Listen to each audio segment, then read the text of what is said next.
should be completely embarrassed. Their defense picked off a couple of balls, blocks a kick. 3 times the Cowboys are in the red zone. With Dak Prescott, CeeDee Lamb get no points. Micah Parsons is out. DeMarcus Lawrence is out. You're at home. It is perfect. The Cowboys are reeling. It's perfect. And the Pittsburgh offense, the 1977 Pittsburgh offense, engineered 97 yards, atrocious on third down, 4 yards of play against a Dallas team without their top 2 defenders. Pittsburgh's offensive line, shocker. It stinks for years. The only happy Steelers should be Russell Wilson because at least he'll eventually get to play. Pittsburgh's offense is the flip phone of the league. What do they do well? It looks outdated. It's incredible. Since Terry Bradshaw retired in 1983 until today, they've had 25 different quarterbacks. I counted last night. Maybe I'm off 1 or 2. 25. One has been exceptional. Big Ben. 1 of 25. Green Bay's like 3 for its last 3. So, this was not about the Cowboys' excellence. They handed the game to Pittsburgh. But Dak, a real pro, said for years he's the Kirk Cousins with a bigger brand, a star on the helmet. He's a pro, high EQ, high IQ. He doesn't have to play well in long stretches. He is stoic. He is unflappable. He can stink. He can argue with CeeDee Lamb for an hour.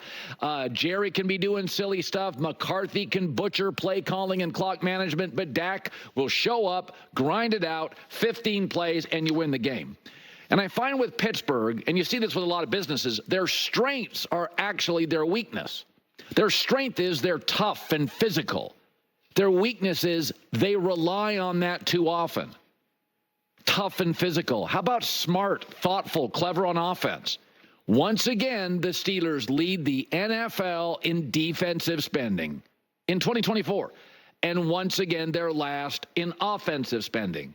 Sometimes I think they actually believe you could just rub dirt on it and it'll be better. That's the culture. Mike Tomlin's great at the podium, and he's got, trophies. But cultures change and move. That game was there. No Micah, no DeMarcus Lawrence, multiple picks, at home, block a kick. Cowboys kind of reeling. CeeDee Lamb and Dak got into an argument, and I don't know if it was intentional, but CeeDee Lamb was a non-factor in the second half. And Micah Parsons was out. And that's what you generated offensively. And by the way, Arthur Smith, the Steelers' offensive coordinator, he made Ryan Tannehill 4 or 5 years ago a Pro Bowler in the AFC. In the AFC, made him a Pro Bowler. It's not the OC. It's the culture. It's drawing plays up in the dirt is what it looks like. That was embarrassing. Steelers defense always does their job. Rarely embarrasses themselves. In a division now with a bunch of bad defenses, Pittsburgh's is always tough and reliable and physical. What a mess. And stop telling me Tomlin's never had a losing season. Raise your standards. Here's the coach after. There's a fine line between drinking wine and squashing grapes in our business, and, that's an example of it. That ball's on the ground right there in the red area, and that's the difference. It was a hard-fought game tonight. But it's nothing mystical about the outcome. I just thought we didn't do enough over 60 minutes to position ourselves. Listen, there are wins where you lose star players and they're like bad wins. And there are losses where you look up and you're like, we're better than we thought. That was an atrocious loss handed to you, and you wouldn't take it. 97 yards against that defense. Wow. All right, so I kind of like getting up, watching games at 6:30. If you give me a good game, I love that. Of course, Aaron Rodgers does not love that because that one's on him. 3.6 yards of play, 36 yards rushing. And we talk about this all the time. When Aaron throws a couple of picks, dude, his body language tanks. He gets very cool and breezy with his mechanics. He's barking at the offensive coordinator, treating him like a personal assistant. Aaron goes into a darkness retreat during the game. Everybody then is walking on eggshells. It's the opposite, really, of Kirk Cousins and Dak. You never know what the score is. They never change. Aaron pivots on a dime when things don't go well. And it was the problem in Green Bay. You can call it pouting. You can call it darkness retreat. You call it whatever you want. We discussed this last week. Nobody goes darker faster than Aaron. And, bro, you wanted Hackett. You wanted Allen Lazard. How in the world, with two capable running backs, one a semi-star, can you be 32nd in the NFL in rushing? And by the way, Garrett Wilson, targeted 22 times, is excellent, but this is really troubling. When they target their best offensive player, Garrett Wilson, Aaron only completes 59% of his throws and a passer rating at 70. And I don't want to hear this blame Robert Saleh nonsense. His defense was great. If his GM and owner would have signed Hassan Reddick, I don't know how you'd move on him. They just totally shut down in the second half the best offense in the NFL. Shut it down. They got great corners. They're aggressive. They don't have Huff now. They don't have Reddick. Quinnen Williams got hurt. They shut Minnesota down. That's the first time this year, Sam Darnold, you're like, uh-oh, old Sam Darnold.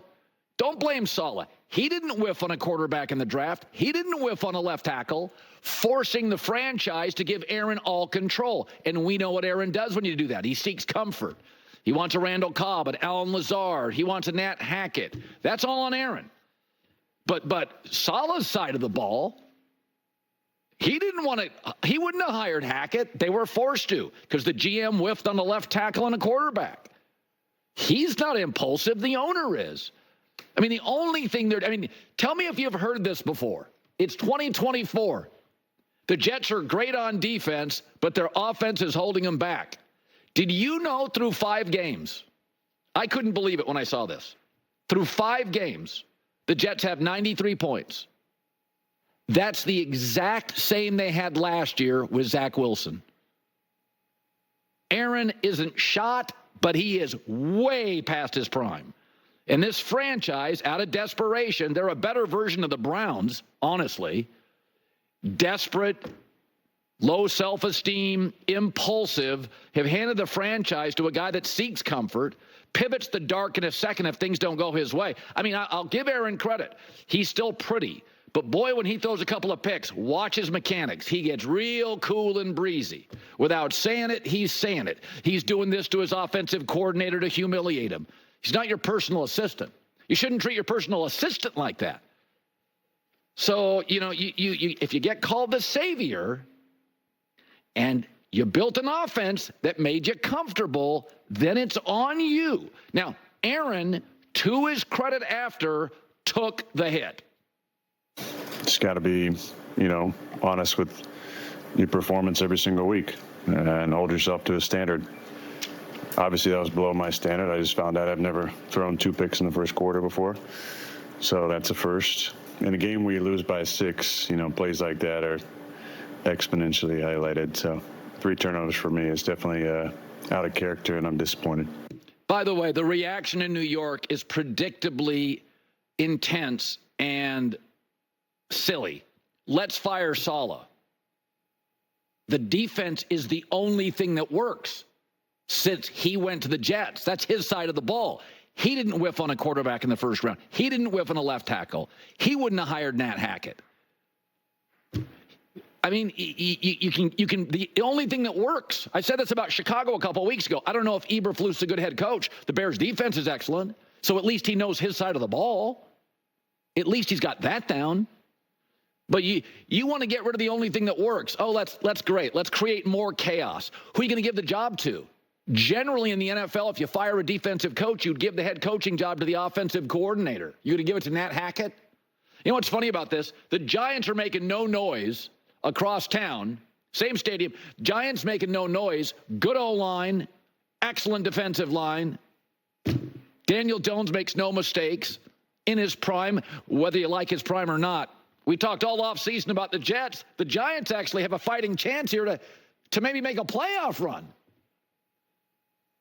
Brutal. And you want to fire Saleh. The only thing, and he's doing it he's got injuries. Sauce Gardner got hurt. Vikings have rolled over everybody. They couldn't move the ball. And in the second half, they couldn't move the ball at all. You want to get rid of that guy? You going to hack at the gig? A lot of this stuff is Saleh's trapped. He got into a shouting match reportedly last year with the owner. I mean, he's trying to push back. He's doing everything he can. And he's trying to be friends with Aaron. He gives him a bro hug, and Aaron pushes back. He's trying.